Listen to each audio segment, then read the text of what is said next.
اور پھر کیا بہانہ بنایا؟ کیمرے میں کرامت نہیں آتی. تو میں نے کہا ہم نے کہا تھا کہ تو ذلیل ہوگا. توجہ بھئی، سارے اسٹیج والے بھی توجہ کریں.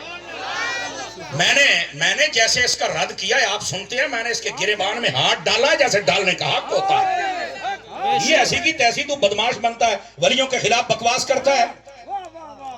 ہماری روٹیاں ہی تب حلال ہوتی ہیں جب ولیوں کی عزت پہ پیرا دیتے ہیں. میں نے کہا تھا کہ تو ذلیل ہوگا، اور میں نے یہ کہا تھا جتنے تمہیں سن رہے ہیں نا یہ کل تیرے مخالف ہو جائیں گے.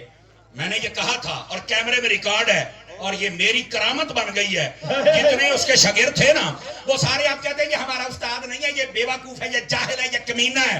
میں نے کہا سنا، ابھی میں نے اپنے پیر کی کرامت کی بات نہیں کی، ابھی تو میری کرامت ہے. میں نے کہا تھا یہ ذلیل ہوگا اور اس کے شاگرد اس پہ لعنتیں ڈالیں گے. ویسے میں ایک بات بتا دوں، شاگرد بھی کون تھے؟ کبھی وہ ریاض ہے، وہ یوٹیوب والا، سمجھ آ رہی، اور کبھی آفتاب ہے، اور کبھی جناب علی سہیل ہے، فلاں. اب جب سارے اس کے کہہ رہے ہیں یہ استاد ہے نہیں، یہ پاگل ہے، بے وقوف ہے، ہم تو سن کے ایسے اس کے پیچھے چلے گئے. تو میں نے کہا اب سمجھ آ گئی ہے.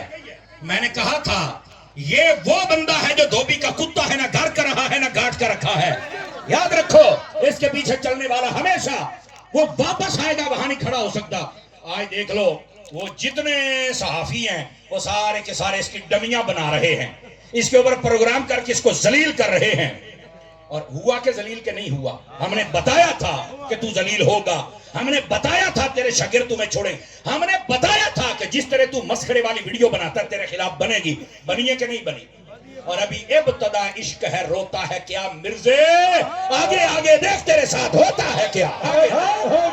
تو کیا سمجھتا ہے؟ اور پھر دوسری بات کہتا ہے کہ یہ جو کرامت ہے نا یہ کیمرے میں نہیں آتی. توجہ ہے سارے حضرات کی؟ ذرا بات میں بتا رہا ہوں، جو ولیوں کا گستاخ ہوتا خدا کیسے ذلیل کرتا. ابھی جیل سے واپس آیا نا تو کسی بندے نے پوچھا بھی سنا عمران خان کا کیا حال ہے. وہ بیٹھ جاؤ، اوئے پیچھو بھیا سائیں سے میں ویسے لے لوں گا، بیٹھیں آپ، مجھے تقریر بھول جاتی ہے. یہ سائیں وہ ہیں، یہ ہم انہی کے لنگر پہ تو پڑھ رہے ہیں. کیا ہو گیا؟ اللہ آپ کو برکت عطا فرمائے. اب دیکھیے ادھر میری بات سنیے اور سمجھیے اس بات کو. اگر آپ سمجھیں گے تو پھر آپ کو لطف آئے گا اور مزہ آئے گا.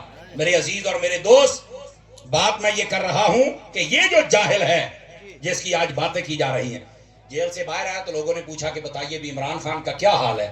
حالانکہ میں کسی سیاسی جماعت سے نہیں ہوں، میں الیاس قادری کا مرید ہوں. ہماری یقین کیجئے جیسے صحابہ یا رسول اللہ کہتے تھے، ہماری آج بھی پارٹی یا رسول اللہ والی، ہماری کوئی اور نہیں. دیکھ لیں ہماری بات، ٹھیک ہے؟ اچھا باہر آیا پوچھا کیا حال ہے، کہہ رہا جی میں نہ سونگ کے بتا دیتا تھا کہ آج وہ مرغا کھا رہا ہے، آج وہ بکرا کھا رہا ہے. سونگ کے. تو کسی نے کہا ایسے سونگ لیتے ہیں؟ کہہ رہا وہ جو سونگتا ہے نا، یعنی کتا، کہہ رہا وہ جو سونگتا ہے اس سے زیادہ میں سونگ سکتا ہوں. تو میں نے کہا یہی میں قوم کو بتاتا ہوں کہ وہ جو سونگنے والا ہے نا اس سے بڑا وہ یہ ہے.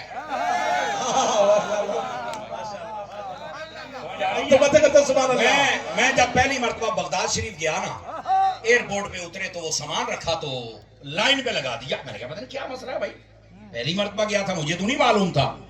تو وہ نا کتے لے کے آ گئے، کتے انہوں نے بیگوں کے ارد گرد گھمائے نا. میں آپ کو صحیح، ابھی بھی آپ جائیں بغداد شریف ایئرپورٹ پہ ایسے ہی ہوتا ہے. تو کتے آ گئے، وہ بیگوں کو سونگ رہے ہیں. بات ہو رہی سونگنے والے کی اور سونگتا کتا ہے. بیٹھے ہیں یہ جیلم کے جاہل کی وہ ٹیوننگ ہو رہی ہے. توجہ کریں، مستری میرے ورگا ہوئے تھے تو میں انجن یس کر کے رکھ دیں. توجہ کیجئے. تو وہ کتے آ گئے. تو میں نے ایک صاحب سے پوچھا جو ہمیں لے گئے، میں نے کہا یہ کتے کیوں رہے ہیں؟ کہہ رہے وہ سونگ کے بتاتے ہیں کہ اس میں کیا ہے. اس دن وہ تو میرا واقعہ 4 سال پرانا تھا.